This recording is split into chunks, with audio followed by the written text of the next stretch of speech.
What's going on? I actually started the live with my red cup in front of the camera. Ah man, I meant to move that. I never wanted to start off with that. That's like it ain't professional here, but damn, I can't have the red cup in the camera in this live, so there's no editing it. What's up? I'm Marcus, and if you've never been to this channel, over here we're talking finances, financial education, financial literacy, attorney reactions to current events, and sometimes we just talk about topics that are fun. Most of the times we try to tie in some type of financial nexus. Hey, I appreciate you, bro. Definitely appreciate you. And y'all make sure y'all go check out 40 and Broke. Very good channel. He got a very good workbook on finances as well. Do I have it here? I thought I had it right here. Oh, I do got it. I'm gonna get it too. I'm gonna give you some free advertisement, brother. A good workbook. Prison the Penthouse is a dope workbook and is a great foundation if you want to start getting your finances in order. So definitely check him out. And he has some of the dopest videos that he does where he gives you life lessons from his time when he was incarcerated. Like he should do a whole segment called Finance for Felons that would just be dope. But very good channel. Y'all make sure y'all go check him out. So in today's video, just gonna have a little bit of conversation, let y'all know what's going on, and we're gonna dive into a video with our boy Steve Harvey. We're gonna talk a little bit about it, and hey, we're supposed to have a guest tap in, but hey, things come up. So if something impedes that, I'm gonna shoot at it solo dolo because I definitely want to get everybody take on this. As always, y'all know I gotta give a disclaimer. Yo, this is not financial advice. I am a professional licensed attorney. I am licensed in several jurisdictions, but none of those places amount to me being your attorney. So if you're looking for legal or financial advice, seek a professional in your local area. Don't come here for it, or you can watch somebody else's YouTube video, but not over here. I gotta protect myself from the bar association when somebody say that I gave them some bad advice or told them to invest in something, which I'm definitely not doing. So, hey, just wanted to talk a little bit about what we got going on now. Advice. I probably give too much advice too often. And a lot of people don't. It took me years to understand that this sounds crazy, but it took me years to understand that sometimes, particularly my wife, wants to tell me about a problem and she just wants to tell me about a problem. She doesn't want me to offer a solution. Now, after years of always trying to offer a solution, I come to realize, like, you know what? Sometimes I just actually have to listen and not give an opinion or a solution. So, what do I do now? I ask. But everybody gives advice. I am a person who always gives advice, and you got to think of it from this context. I am an attorney, okay? Anytime someone needs my services, it's always because of a problem. Nobody ever came to DFD and was like, DFD, things are going so well. I need your opinion on this legal matter, or I got this situation. If someone goes and talks to an attorney, it's associated with a problem. So, what does that mean? It means that I'm genetically predisposed to offering you my opinion and or solution if I hear a problem or if I hear something, a situation that someone is troubled with. Even though they may not want it, if you talk to me about it, I'm probably going to ask. Not all the times, but most times that's just how I'm wired. So let's kind of turn the page and talk a little bit about Steve Harvey. Steve Harvey, we all know who he is. Steve Harvey is a very talented guy who amassed his fortune. I think he said at the age of like 40 or something like that, which is pretty impressive to, really get his career started in comedy and television into his 40s, which is really impressive. But he provides a lot of motivational speeches on a lot of topics. Sometimes he do these even in a form where it's not really about motivation. He's just talking to the audience at Family Feud, and he'll give some gems on how something should go, or a lesson he learned in life. And hey, a lot of those lessons have some value to them. So we always got to take the lessons that have value for what they're worth. But not all of those lessons are necessarily good information. Like everybody. Like if you come to me for advice, I may have a 60-40 ratio. 60% of my advice might slap, 40% of it might be garbage. So that's one thing we got to understand. And, celebrities, they got different financial situations, different mindsets, different things going on. So things may be a little bit different for them as it's hard for someone who's a celebrity or multi-millionaire to give someone salient advice from a financial point. I think that's a fair statement. And I'm not saying it like someone like Steve Harvey. He grew up, relatively poor. He come from, what do they call it? Humble beginnings. But hey, once you've been in the money game for so long, it's very hard. Once you've been in the money game for so long, it's very hard to kind of come back down to earth. You tend to see things in a bubble, so to speak, right? And we all, if we aren't familiar, you tend to see things in a bubble because you're insulated around just general wealth. You see people with wealth all the time. So it really make it hard for somebody to give advice. Like me, the longer that I've been married, probably the worst advice I have for somebody who's single. Because I don't know. I don't know. But I think the same is true for your finances. As you elevate, and if you move into a certain financial category, which is really high. I'm talking about multimillionaire, when you're talking about entertainer levels.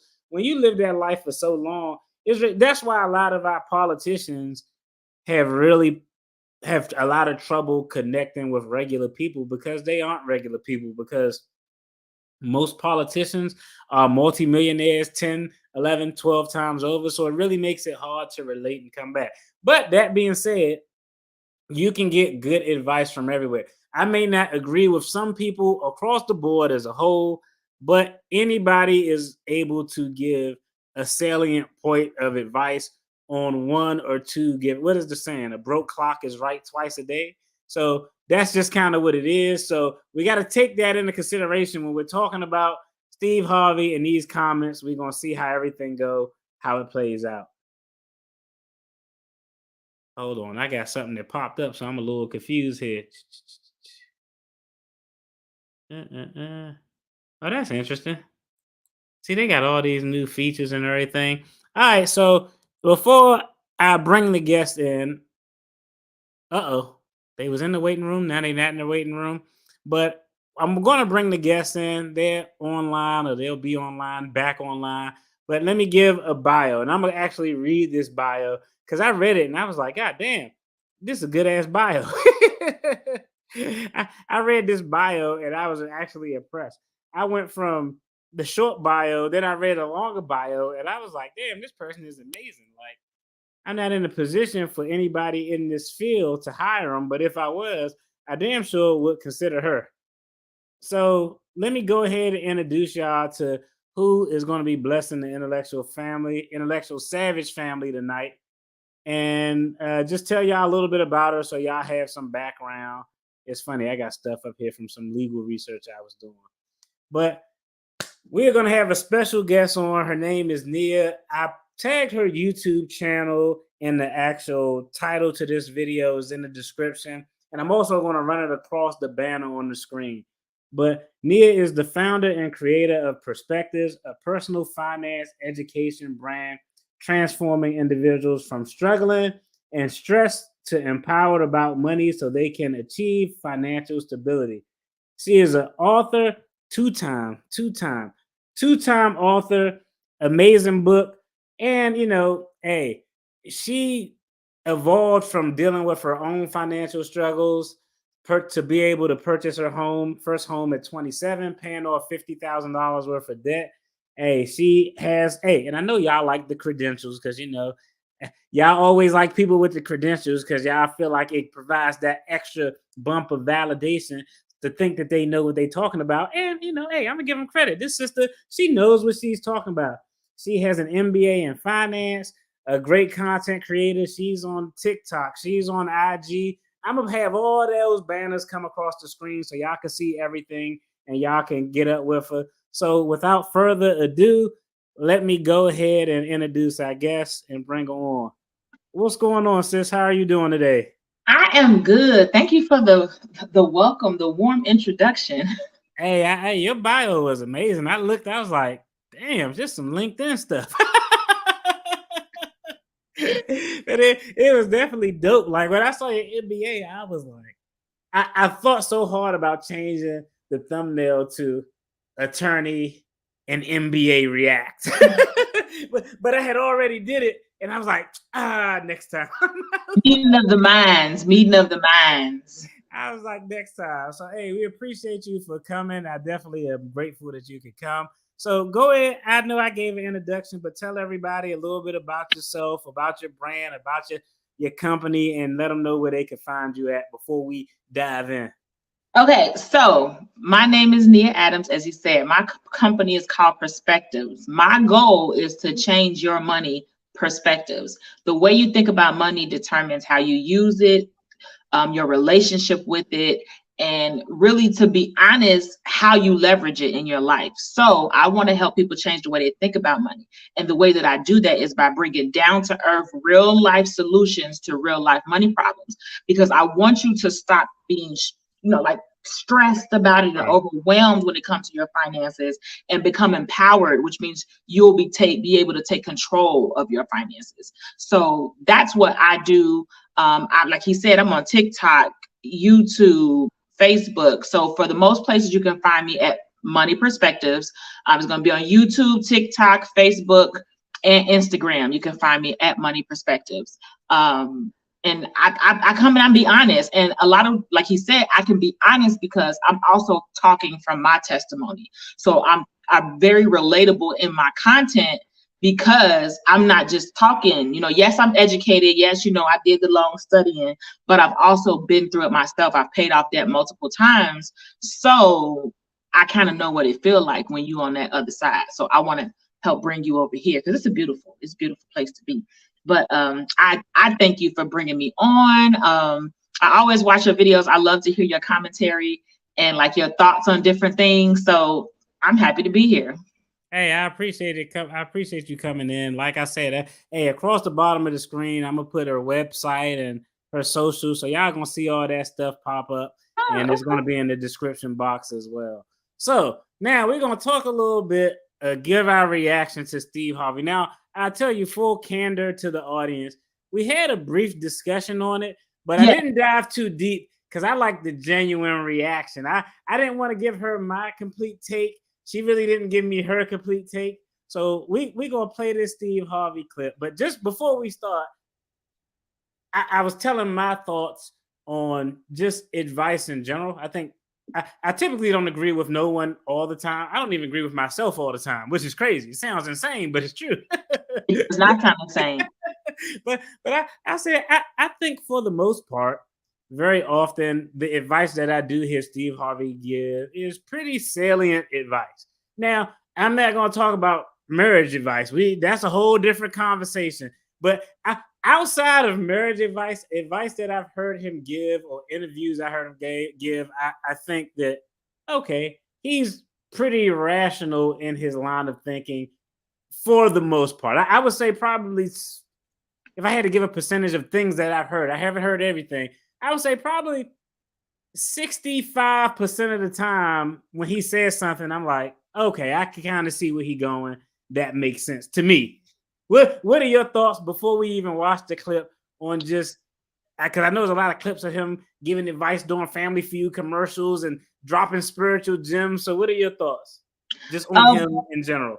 Well, personally, I don't really believe in cookie cutter solutions. So that's one of the ways that I run my brand. Right. What works for one person may not work for somebody else. And you can't just take this cookie cutter and just place it on every single situation. And then I also know that, men lie, women lie, numbers don't. So Right. a lot of times you're not always getting the full story when someone's telling you their version of what happened. They're not telling you that how they was acting crazy the day before they was up there telling the Right. version. So I feel like it's no such thing as cookie cutter solutions. Like you have to look at the specific situation. And Right. that's where any advice, suggestions, or things should come from. Not something that's cookie cutter like, well, all people should do this and all people should do that, because that just doesn't work. Yeah, and that's the other thing. We got to understand and learn to just take it for what it is. It's just somebody talking to give us a snippet of something that sounds good. That, if you use it, you can spin it off into some real tangible advice, doing some real things.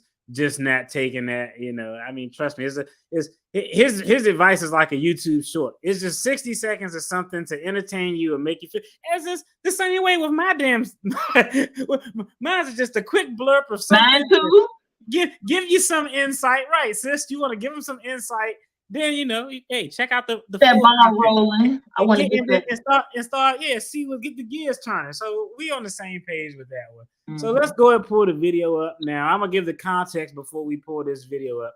Now we'll probably play it a couple of times, but the first time we're just gonna let it play all the way through, and then we're going to talk about certain parts of the video. Now, there is a financial part to this that is very salient, but there's also some tomfoolery that we got since it's there, we're going to go ahead and talk about it anyway. So it's Steve Harvey. Looks like he's on the set of maybe his talk show or something like that, and he's taking questions from the audience. So let's go ahead. Let me pull it up so we can check it out.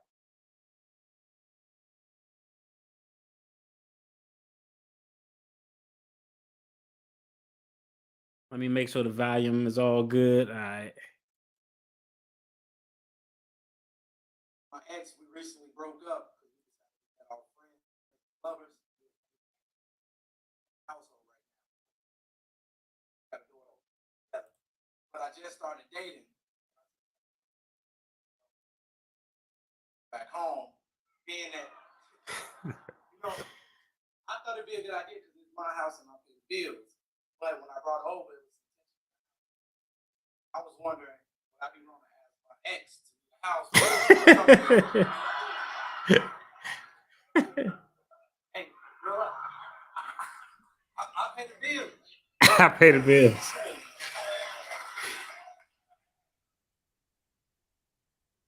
How old are you?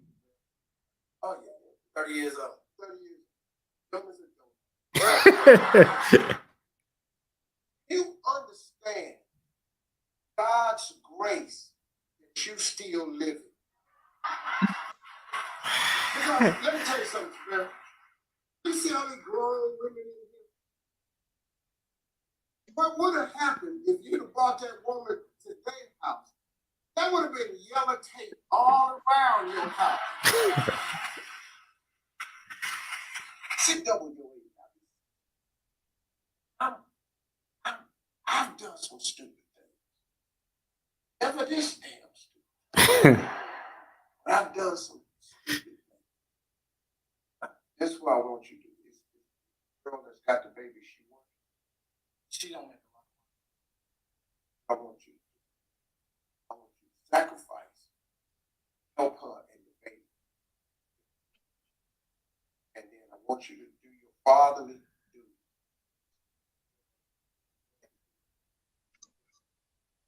Take them places. School and see about it.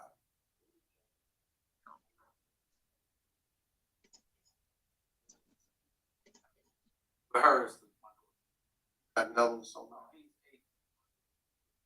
then we're gonna go to Walgreens. I agree with this.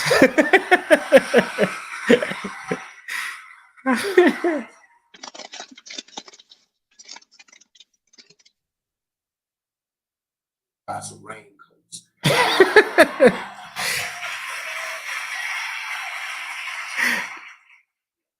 What you do? We're gonna get you out the back door safe, cause she's still talking about shanking you. So this could turn into a real situation. Matter of fact, go over there and sit on the couch. Go sit on the couch. All right, so that's the clip. Now, there's a few things in this video that are worth talking about that are interesting for discussion. Now, we probably gonna disagree. So, the first thing that I want to talk about is before we get to the finance stuff, and this is part of the finance nexus. Is he wrong for even wanting to bring another woman over to the house? What are your thoughts on that? So this one, my thoughts are with this is not even necessarily concerning the female. Right. My thoughts is concerning the child.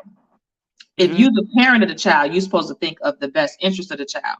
Bringing drama, like if you know you made the decision that she's there, y'all deciding to live together, okay, you know, y'all just, that's the situation that you all have both decided to be in. No matter what the, she, you know, I know he feel like, well, she don't make enough money and this, but you still decided to cohabitate.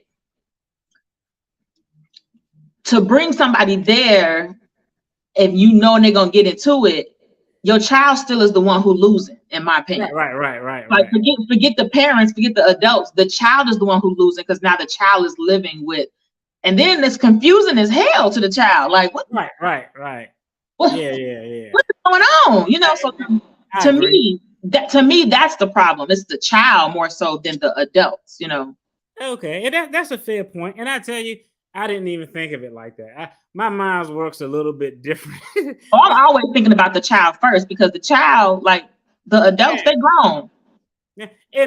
And before I say, and I'll talk on this later, I think this whole crazy situation is his fault. But that we'll talk about that a little bit later. I think this whole crazy situation is his fault. But that being said, and I don't appreciate the way he keeps. Well, she don't make no money.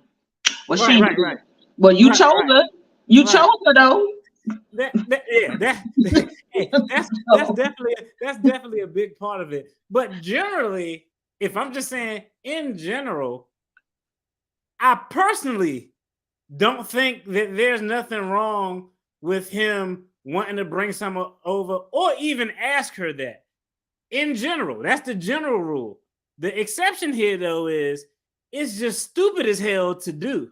You know what I mean? Because how do you think this is going to go? Because I had this conversation with someone earlier. I was like, if I was her, I would have just went to the club and found the buffest African brother I could find. And that's what I would have did. That's what I would have did. Yeah, like so. I think that he was within his right.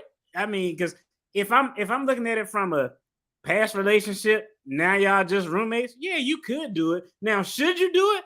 I could go rob a bank, but that don't mean I should go rob a bank.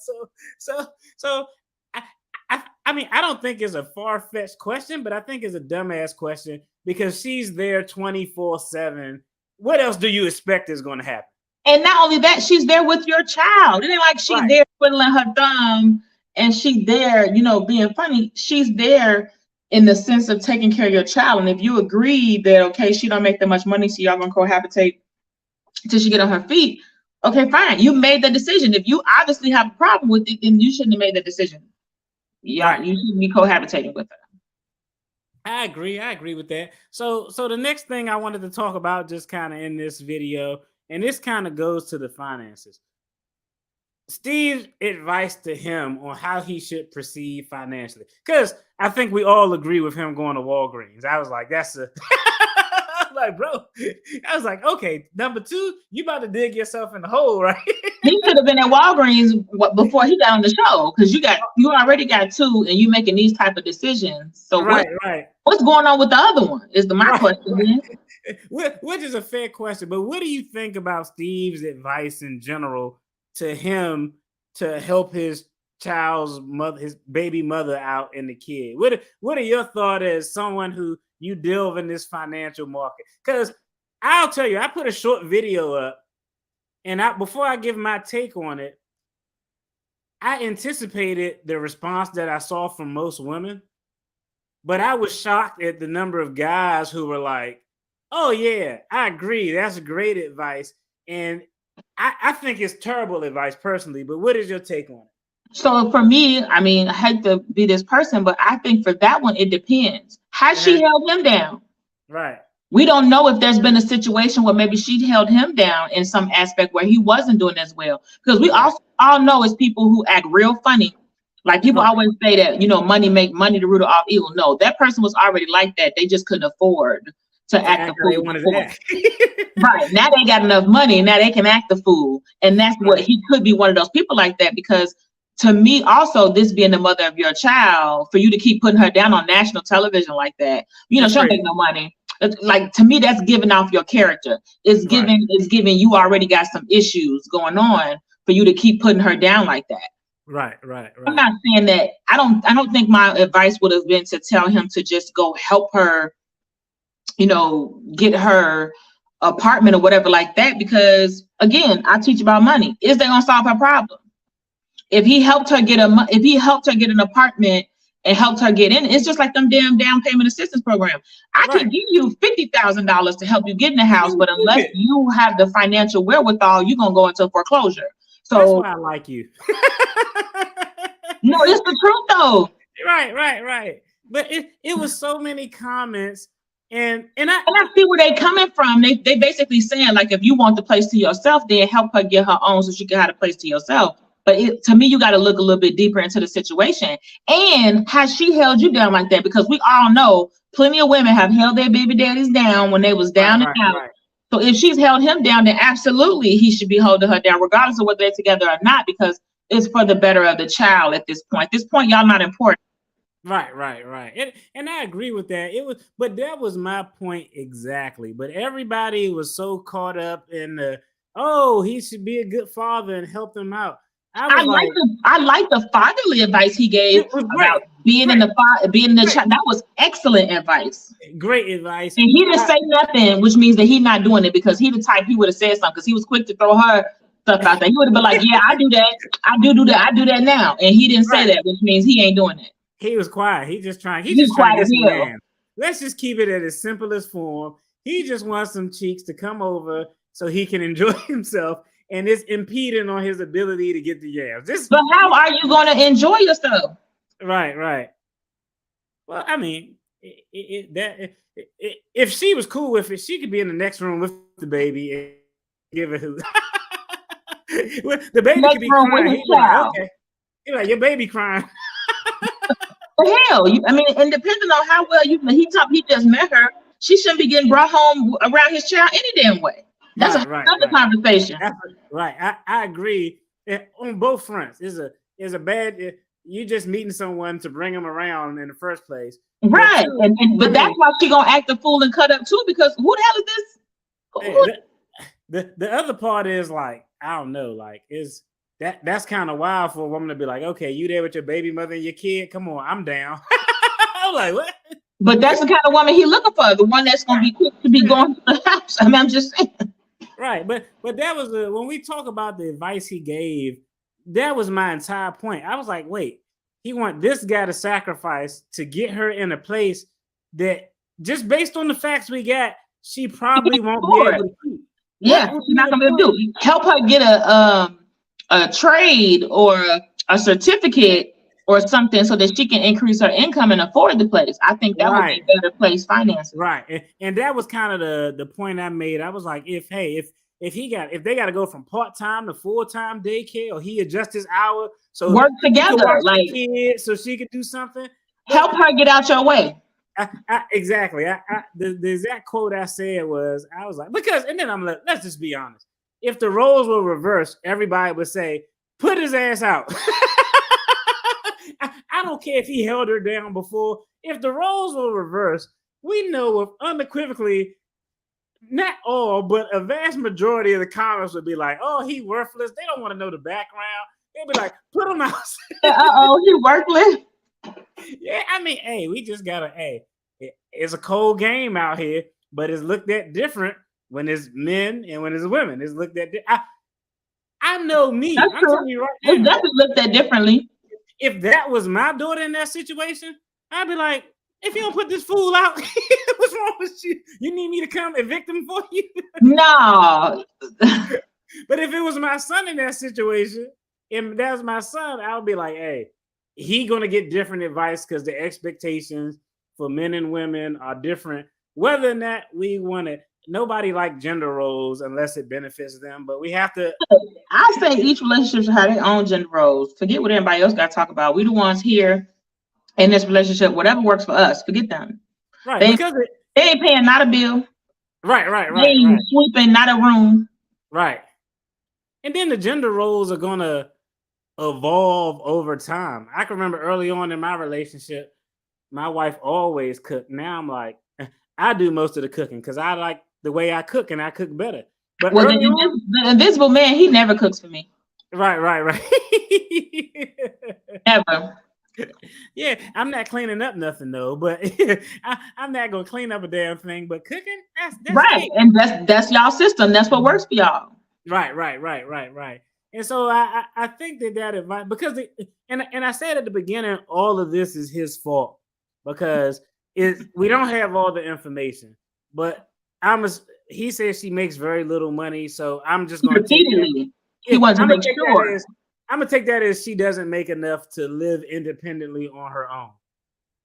If that was the case, like I said, this is all his fault because I'm like, hey, bro, she apparently did a good job at picking. She picked somebody who clearly has the means to provide and who's actually willing to provide. He may not be the sharpest guy trying to bring people over, but you made the mistake.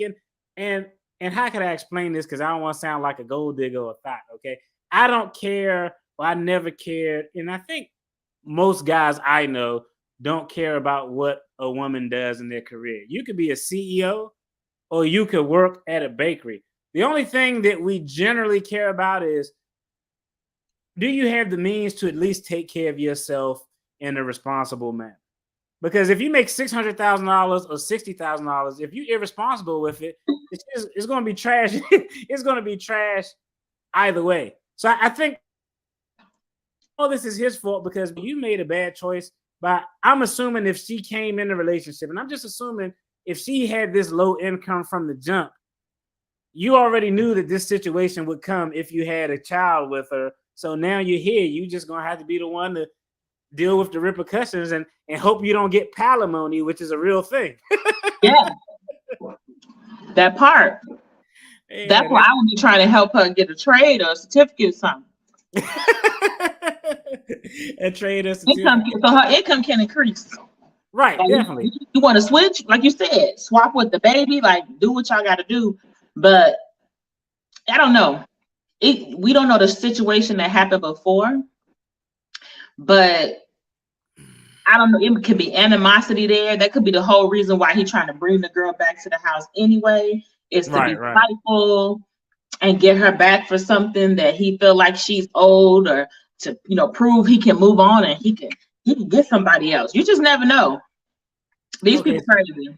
So let me ask, as a woman, as someone who is very financially savvy, how important is income to a prospective partner for a woman who's single? Now, I know it's different stages. It'll be different for a 20-year-old, 30-year-old, 40-year-old, the amount of assets. But in general, how important is it? Because I don't know if you've seen in trending news, but someone made a comment about how data, but and it's kind of going all over the place.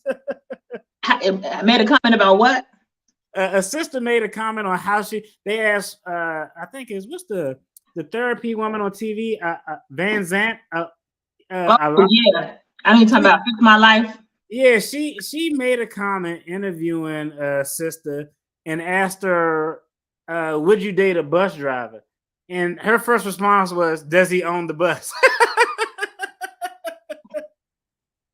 and so she followed up on the Breakfast Club this morning. And I met this sister before because she went to a neighboring law school. So I actually met her at a party. But she was a host on ESPN show a couple of times. So she's a pretty big person. But her first response was, does he own the bus? And then she tried to clarify it today, but she really just doubled down on it. How important is finances for a prospective person that you're just considering dating? I think it's important because like at our age, we're not dating like we was when we was 19 and 20. Yeah, she's late 30s, early 40s. Exactly. So she dating for companionship. And even if she's not dating for marriage, we're too old to be hopping around. So she's most likely dating for something long term. And if he's a bus driver and she trying to take this hot trip to Morocco and Paris, he possibly can't keep up with her lifestyle. So they're going to end up running into a problem. And sometimes it becomes to be resentment. So I personally think finances are important. Now, just because he drives the bus, for me at my level, that doesn't mean that I wouldn't date them. You know how many side hustles and part-time jobs I've had? You would never know that I'm a personal finance educator if you knew me in my life. If you told one of my coworkers, because I still have a 9 to 5. Right. If you they were like, really? You know what I'm saying? So you can't judge somebody necessarily just because of their profession, because I've been like the front desk person at a hotel. I've done task grabbing and cleaned houses. Right.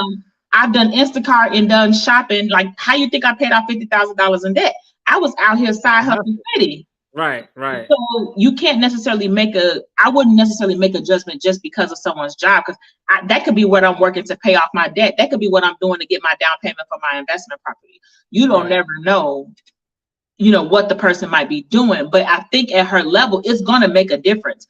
If you have that type of money and we all hanging with prime example, she invite him to an event where she hanging with her friends and they go on a trip and they talking about going on an excursion. The excursion, $25,000.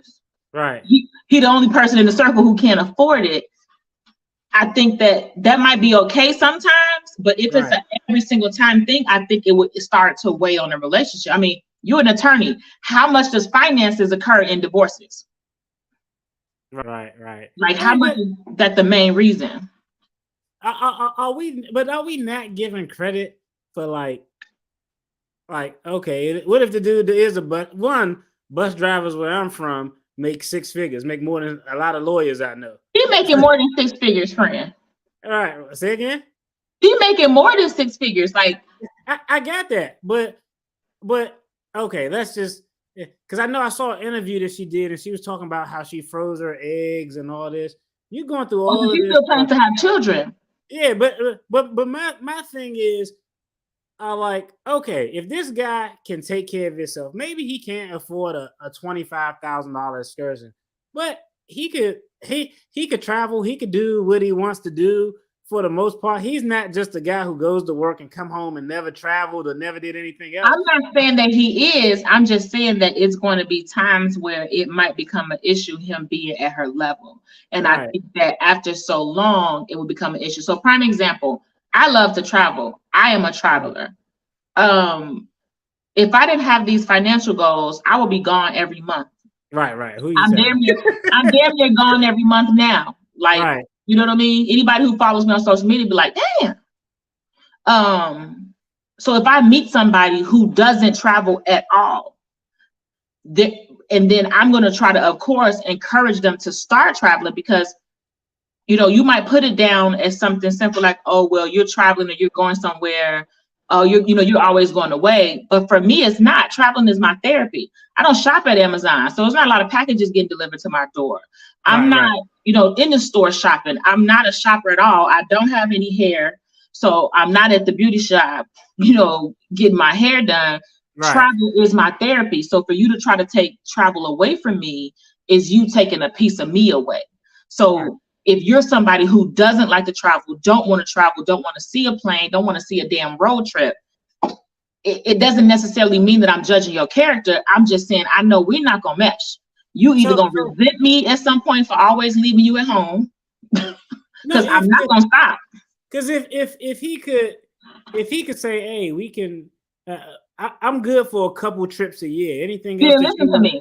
Anything else that you want to do, you can go on your own. And it's because I tell you right now, sometimes I'd be like, damn, don't you got a trip or something you need to go on with your friends? So you didn't hear me. I said that he's the type that he does not travel. He don't even want to do a damn road trip. Right. We're not gonna mesh. Right. Well, listen, I'm trying to look at it from a finance content. If he can't afford to go someplace every month, if that was the goal, that's gonna be a problem too. Right. I don't want to put you bankrupt because you maxing out all your cars trying to keep. Then you blaming for me. You blaming me because you broke and bankrupt. Now it's all my damn fault. So how should people judge what financial expectations are in a relationship? Because it's hard. It's so hard. Yeah, I don't think you can give like a set rule.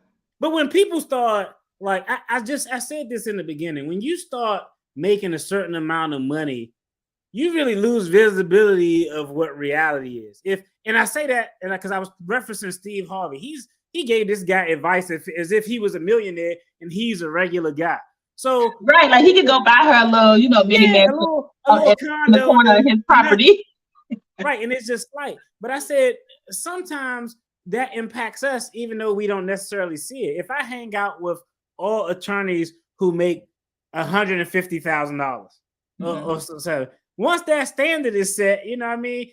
I kind of get oblivious to, like, sometimes I have to explain. Like, I've talked to people who make $80,000 or $90,000, and I said, "Do you know how much the average household income is?" And when I say it, they like, "I didn't know it was that low." So when your finances start to grow up, you kind of still have a little bit of a bubble. So I think that there's a problem with finding or people evaluating the gap between companionship and what they want is financial stability in a relationship. I think that's the hard balance that people really can't find. And you see people feeling like they got to sacrifice one for the other.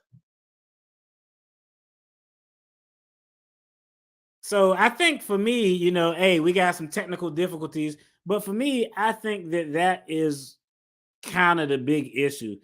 The expectations, and I think both people do this. I think men do this. I think women do this. But sometimes I think the expectation versus the reality are just completely out of whack. And, there are guys out there who have concerns and want to know about, okay, I want a woman who may make X, Y, Z, may make A, B, and C.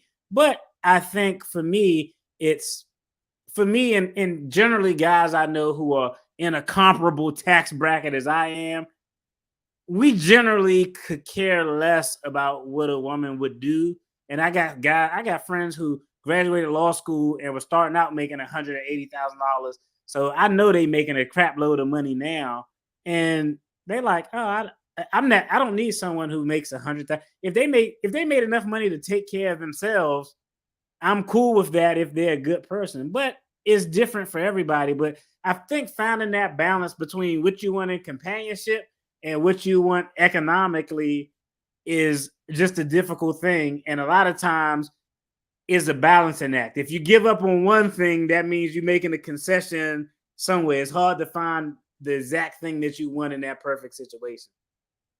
Yeah, I don't think a perfect situation exists, but I think that I don't think it has to be somebody who has to be at the same exact income level as you. Like, as we know, you could make $250,000 and still be living paycheck to paycheck and still essentially be broke.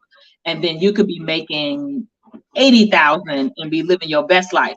Right. So I think that it's not necessarily only focused on finances, but I think they come into play when you're dealing with somebody. Like, if you have a blue collar worker and somebody who's a multi-millionaire or billionaire and them two dating, I just find it hard to think that finances are not going to come up at all, unless it's just going to automatically be whatever they do. The person who's making the millions or billions has to always pay for it.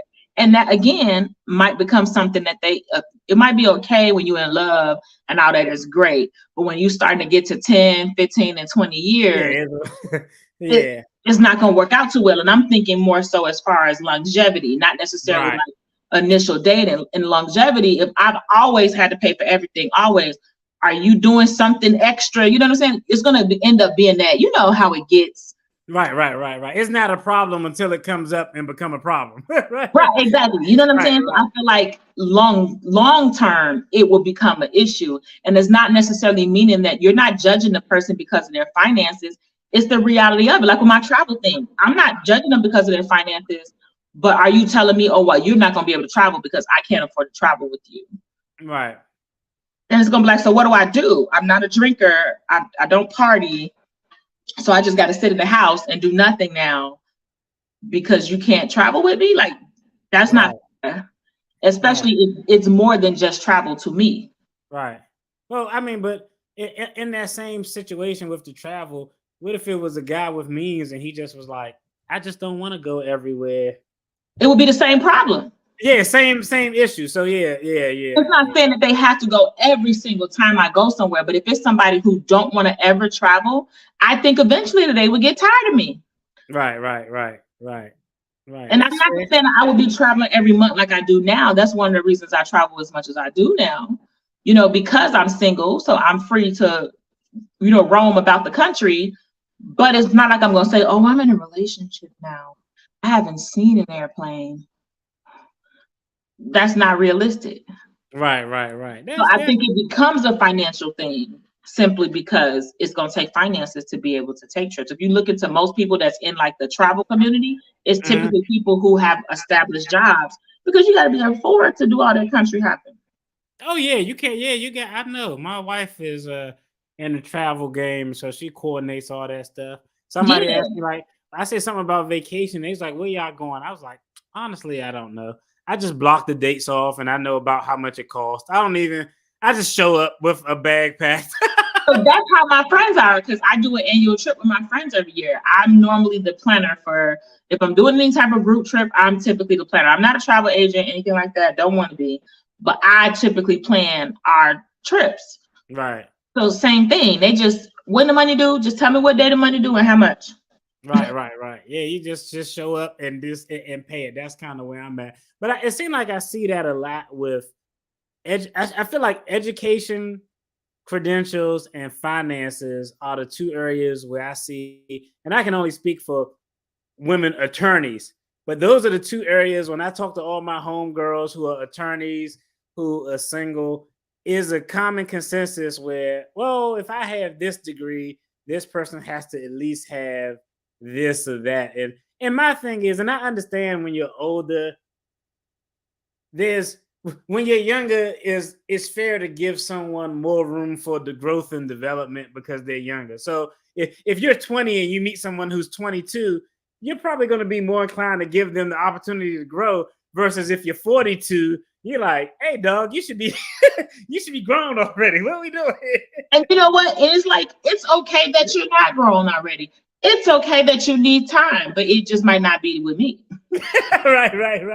You can take your time. Nobody is faulting you. Right. Nobody is putting you down. The fact that you're doing something is wonderful, but Right. it depends, like the, you know, and it's not all about that. But I definitely feel like finances come into play.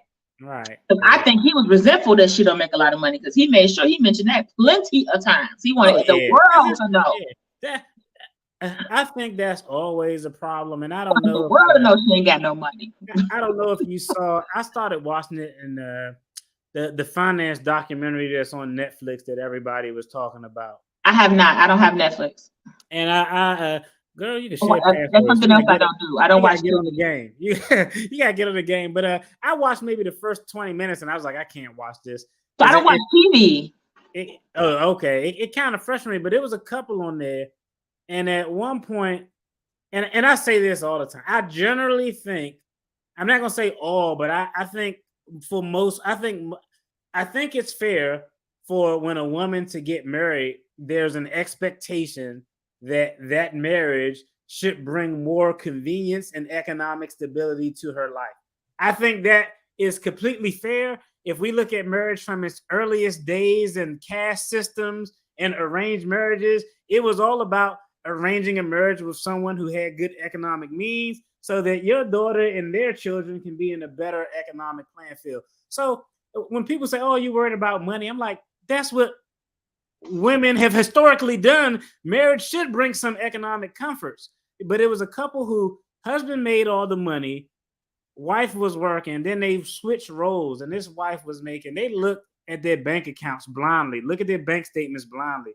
$24,000 came in for the month, and like $28,000 went out, right? So he like, man, they make a lot of money, but they got a lot going out. That's all he did before he met them. He just looked at everybody's bank statements. And so when he finally got this couple in the room to sit down, the very first thing that came up was him not making money, even though and she works full time now. But for me, I think it proved my point that I just personally think I think men and women, but I don't think people like having somebody who don't make anything or something comparable to them. I think it's going to be a problem. It may not be, but when the argument come up, it's going to be a problem. I agree. Like eventually it'll be an issue. And it's not to say that you can't start somewhere and then you be working on your, master plan, because somebody who might, make less than me, I'm that same way to somebody who makes more than me. They looking at me the same way. So, Right. It's not to say that you can't be lower than somebody, but if you're lower and then you're not working to do anything to improve, I feel like that person has to make that decision if that's okay with them. Like, but I feel like more people need to make that decision before they get into these long-term relationships. Right. They get into the relationship and then now they want to talk about it, and it's like, ooh, kids in the picture, and it just makes and they never even discussed none of that or thought about any of that. But now you want to buy a house and you want to cohabitate together, and all of those things are going to play a role. Right. I think that's I think that's fair. I don't know. I think it's just a matter of I feel like the older you get, whether you're a man or a woman, it really depends on what you're looking for. And when you find what you're looking for, if you're looking for love and companionship, then you'll be willing to make some concessions in other areas. Yeah. Or if you're looking for, hey, I want love and companionship, but I also want to be able to do X, Y, and Z, then you'll have to figure out and adjust what's valuable to you. What areas are you willing to make concessions in? What areas aren't you willing to make concessions in? You know what I mean? Because I think that applies to everything. You got to decide what's your deal breakers. Right. Because like a situation that would be just as terrible for you if so, in my opinion, based on what you told me, if you met somebody who had the means to do it, but the type of work that they did, they were gone 3 weeks out of a month, that wouldn't work for you. Just finances aside, just because of what you're willing to have and what you want is not compatible with. Yeah, exactly. I want somebody who I'm actually going to see. So even like I'm traveling, maybe I'm traveling every month, but I'm not traveling for 3 weeks out of the month. I'm going for a weekend. I'm going for a 5-day, 4 nights. You going for 3 weeks. That means you're essentially never home. That's yeah. That's like that truck driver, long range trucking life. That's rough. I can't do it. Yeah, that's rough. That's rough to deal with, and it takes. Some people can, like, maybe if she's a travel nurse or she's somebody who works long hours, it might work well for them.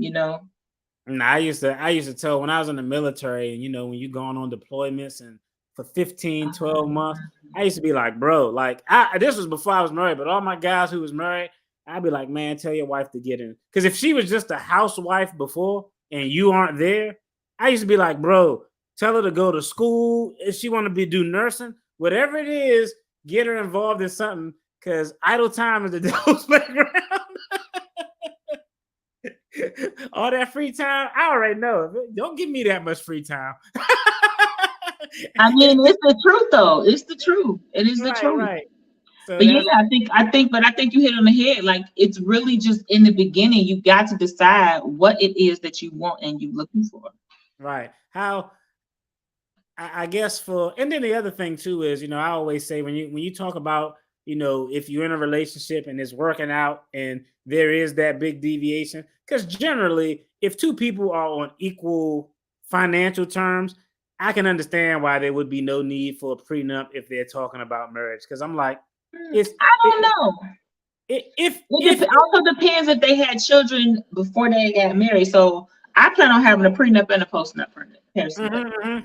But one time I said that in front of my friend, and she's like, "But what if he makes more money than you?" Because her whole mindset was on just the prenup or postnup was about being able to take his money or get some of his money. Right. I think it's not about that. It's about protecting the asset. Right. Maybe you don't want him to get it, especially if you had children before you met that person. You don't want it to go to them, and then your children don't get nothing because it automatically goes in their hands. Right. And I was trying to explain that to her. Like, it's not just about that. Like, if it's two people with jobs who both make the same amount of money and it's relatively comparable. Now, the more complex it got, when you got businesses and all of this stuff, yeah, Investment or properties. there's a significant deviation of 3 times net worth difference. Yeah, but if it's generally, if it's like, okay, y'all both got good jobs, y'all work. If somebody don't want to do it in that situation, I'm generally like, I can wrap my mind around why they wouldn't consider it. So that brings up another point, though. That's another reason why people don't like to date people who are far from their, I guess you could say, tax bracket or, financial level, because when something happened and it splits, that means you are now their provider. Yeah, that's true. But And I that think goes on both ways, men and women. that's true. But I think it's a little, bumness there too. And let me explain what I mean by bumness. And I can only speak for me and my personality, right? But if I was that bus driver making $60,000 and me and you link up and I know you like to travel and you're like, you know what? I like this guy, I love this guy. I'm willing to accept his inability to afford travel. Let's just say this is the scenario, right? Mm-hmm. And we get married, right? One, if I know going in there, there's this difference. For me personally, I would be completely, what, you want me to sign a prenup? Okay, makes sense to me. But the other thing is, if we were together 10 years and say we got a divorce, this is just me. In that 10 years of time, if I didn't do anything to literally improve my own financial position, I'm not talking about stealing from you. I'm talking about career growth, starting a business. If I hadn't done that thing, and this is the prime example because we were talking about what is the comedian white guy who was married to the sister and he's getting a divorce. He always makes jokes about being married to a black woman. He kind of a culture vulture. Yeah. You know who I'm talking about? Tall, curly haired guy. I can't think his name escapes me, but he was in Think Like a Man. Yeah. Why I can't remember his name? He's not funny at all. I think he's a terrible. I know exactly who you're talking about because he did a stand up and he talked about the first time he went to a black church. I know now. I'm about to. My internet is acting funny. That was my problem. I'm about to find the cast of this now because I'm like, man, what is that dude's name, man? But he is a one. I'm looking at Michael Ealy, Megan Good, Raji P. Oh my goodness, they got all the important people. They got all the important people. He was not one of the important people. Yeah, they got all the important people, but not him. But I was having a conversation because this guy is going through a divorce with his wife, and I just kind of felt like he was a culture vulture because all his jokes was about being the white guy at black things. But that's a whole nother story. But he's getting a divorce from his wife. And I was shocked that a lot of women had this. Gary Owens, thank you. Thank you. That's his name. Yeah. I was like, why can't I? Because he's not funny. That's why I never seen him do anything funny. The best thing he did was play the school shooter on High Learner. But in any event, he's getting a divorce from his wife. And I stumbled into this conversation that women were having where he was apparently moving and relocating states, trying to evade alimony and move and do all of this stuff, right? And I was shocked because the women was like, oh, I understand. That makes sense. And I was like, whoa, wait, what? I was like, one, I personally felt like if that was a brother doing that, y'all would throw him under the bus. But I was like, but the point was, they was like, oh, well, I was like, look, there's no amount of money that she could make that'll put her in his stratosphere. Even if she had a good job, even if she made $180,000 a year, which is good income, it wouldn't put her in this guy's stratosphere. So I said, y'all don't think he married her? Y'all don't think he has an obligation? If you married her, you didn't sign a prenup. This is what the alimony is. This is how the assets are going to be divided up. That's what you got to eat as someone who had the resources to probably do it when they met, but didn't do it. You know what I mean? But it was just shocking that people found justification in him doing that to try to avoid these court costs that would be associated with this divorce or separation. And I was like, y'all crazy as hell. I said, I don't see nobody saying that for Tyrese. They do him so dirty. Oh, my goodness. Did they do him dirty though? They did. I think he had to eat that $600,000. I think it was all. I think he had bad legal counsel. but yeah, so let's kind of kick it back. So we're gonna kick it back real quick. So we started off talking about Steve Harvey and this advice. His advice was we're gonna play. Let me play this clip real quick again, so we could give our recap before we dive out and let everybody know where they can find us at.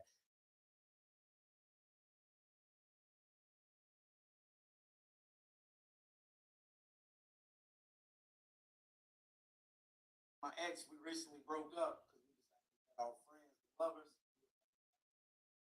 household right now. Got to do it all together. But I just started dating. Back home, being that, I thought it'd be a good idea because it's my house and I pay the bills. You was right too. He did bring that. It was my house and I paid the bills. You was right. He brought that up a few times. I was wondering if I'd be wrong to ask my ex to the house and I bring my company over. Hey, girl, I pay the bills.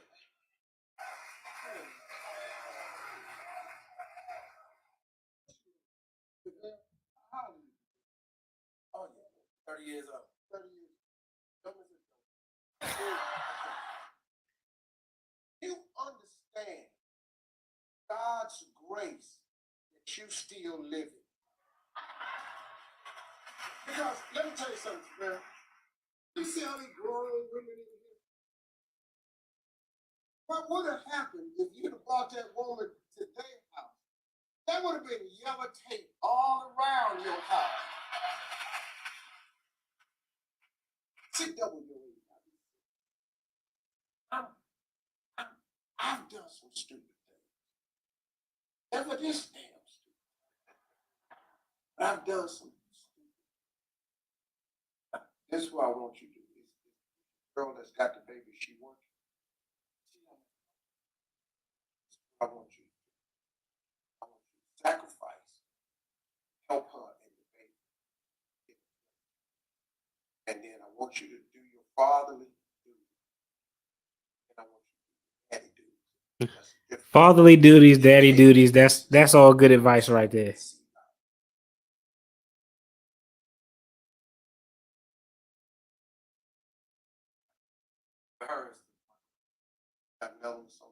This was also good advice. This is probably the best advice.